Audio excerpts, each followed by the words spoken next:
रसना बासना श्रवण रमण ए तो पशुतुल्य कर्म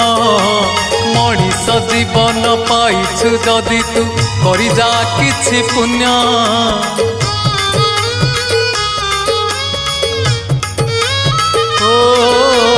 रसना बासना श्रवण रमण ए तो पशुतुल्य कर्म मनीष जीवन पाइछु जदि तू करि जा किछि पुण्य